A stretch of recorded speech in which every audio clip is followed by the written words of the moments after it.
Today I'm going to attempt to paint a Dark Angel with contrast paints. I started with a base of Gray Seer and then dry brushed Yolthwan Gray and White Scar and a Zenithal like from the top highlight.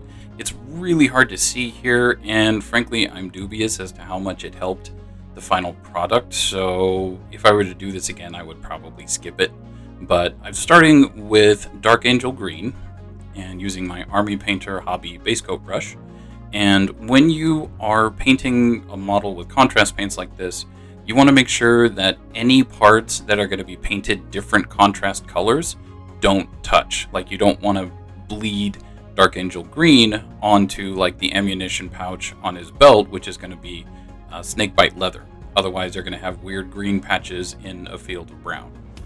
But yeah, this was my first time painting a full model with a main color as a contrast paint.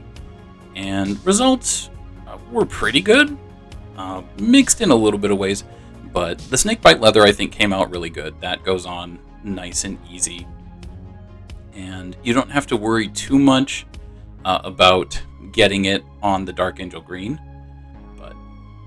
And then I left the chest eagle blank because I was going to paint that with Ushabti Bone, because I don't have a tan contrast paint. But it turned out pretty good, because going over Ushabti Bone with Agrax Earthshade looks fantastic. It fills in the gaps between the chest eagle's feathers, and it gives it a wonderful depth. It looks just great.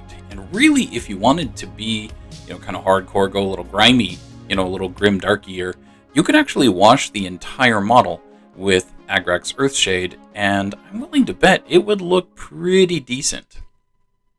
So then I used some Mephiston Red for the eyes, and I wasn't doing anything super fancy here. Wasn't going to try to paint reflections. Really, this model was a test more than anything, to see how a model painted, with majority contrast paints turned out. And yeah, wasn't looking for anything fancy, just tabletop ready. Then I used Flesh Terror's Red on his bolt gun. You can be a little less delicate here just because a lot of the bolt gun winds up being painted metallic. I used Lead Belcher, so that goes over the contrast paints. So if you get a little bit of red where you don't need it on the bolt gun, that's not a big deal. And I also used the Lead Belcher for the magazine here in his left hand. And there are some other parts that you could paint metallic if you wanted, but again, I was just looking for tabletop ready. So, and then I painted the handle on his pistol, and then all the metallic parts on the bolt gun, and then went over it with Nuln Oil. And Nuln Oil is also one of those colors where if you want to go grim darky, you can just wash the entire model with it, and provided you don't let it pool anywhere, it'll look pretty good. So, and this did turn out pretty well. I didn't do the eagle on the bolt gun because I wound up coming back to that later. But yeah, he's tabletop ready. Does he look perfect? No, of course not. I left out some parts and wound up coming back to do the grenades and a couple other things, the sacred bullet on his shoulder. So does he look perfect? No, of course not.